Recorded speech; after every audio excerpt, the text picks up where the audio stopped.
Ay, yung video kahapon. Kasi meron na siya bago ngayon, di ba? May bago nga. Pero bago lumabas yung bago, sumagot muna ang Pangulo. Actually, hindi ito direktang sagot sa video kahapon, kundi sinabi lang niya, binabalita lang niya na yung mga asset ni Saldico, magugulat ka sa asset, Jen. Oo nga, ang dami. Bank account na ilang libo yun, 1,000? Oo, pati yung online, Gcash ata, meron pa ang dami, 17 yata yung ano niya.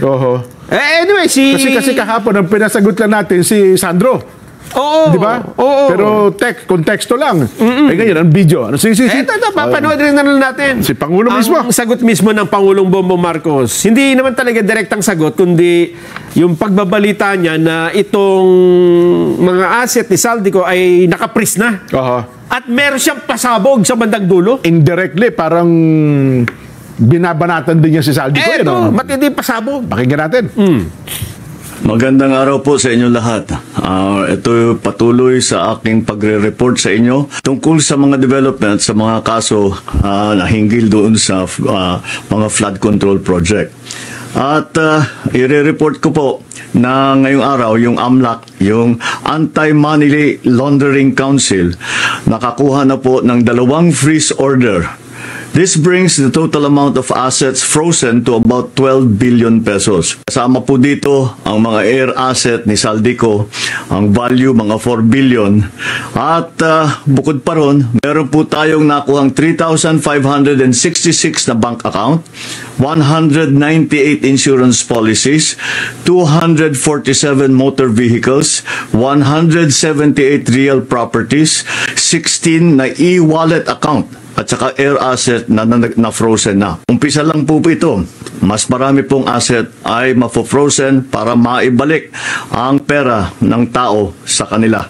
Ito po ang aming pangako that the money of the people will be given back to the people. Meron din pong development, yung ICI at saka ang DPWH magsusumite po ng ebidensya sa ombudsman and magrekomenda sila ng kaso ng plunder, anti-graft, bribery, conflict of interest sa 8 congressman na may-ari ng mga construction company na may proyekto sa DPWH. Lastly, meron po akong ibabanggit sa inyo. Dinapitan po kami ng abogado ni Saldico at nagtatangkang mag-blackmail na kung hindi po namin kakanselihin daw ang passport niya, hindi na raw siya maglalabas ng video.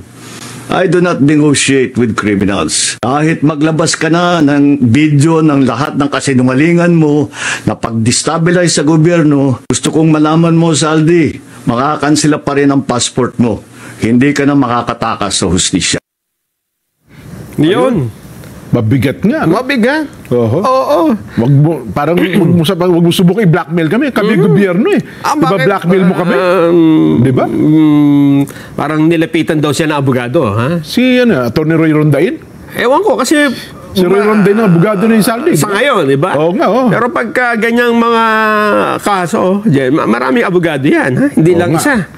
Ang banggit dito ng Pangulo, air assets niya worth 4 billion. Grabe, ha? Tapos 3,566 na bank accounts. Wow! Paano naging puro Saldico ang pangalan nun? Kung sabi mo ng tag-1 million nun, 366 million na puro Saldico, under his name ba? Paano nangyari yun? Paano nangyari yun? Paano niya kayo na-manage yun? 3,000 bank account? Oo nga, no? Talo pa nitong AI. Siguro, meron siyang 10 accountant yan, humahawak ng tag-1,000 198 insurance policies. 16 e-wallet account. Ito okay lang, may 16, di ba? Kaya yan.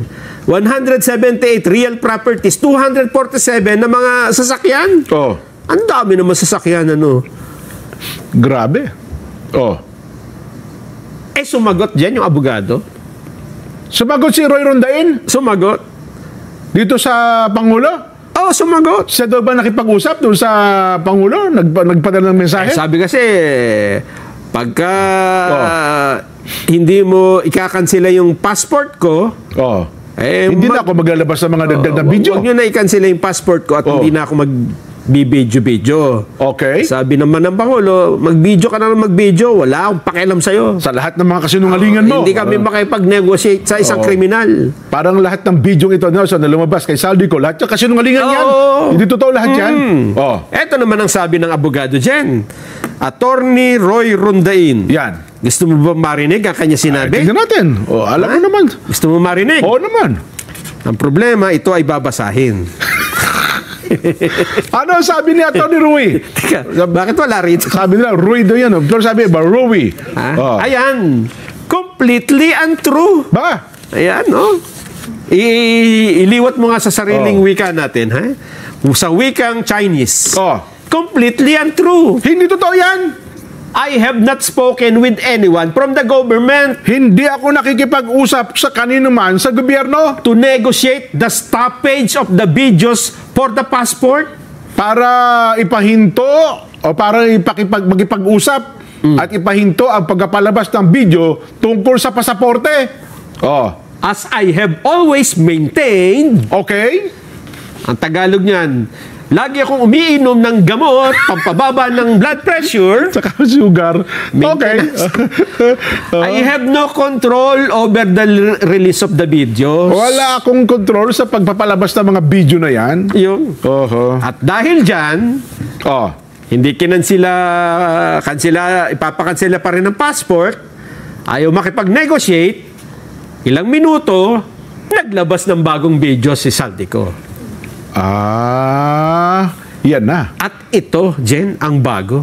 Mukhang first family na dinamay. Dito ka magugulat. Magugulat ka rito. Sabi ni Karen Garcia, pati ako nagugulat.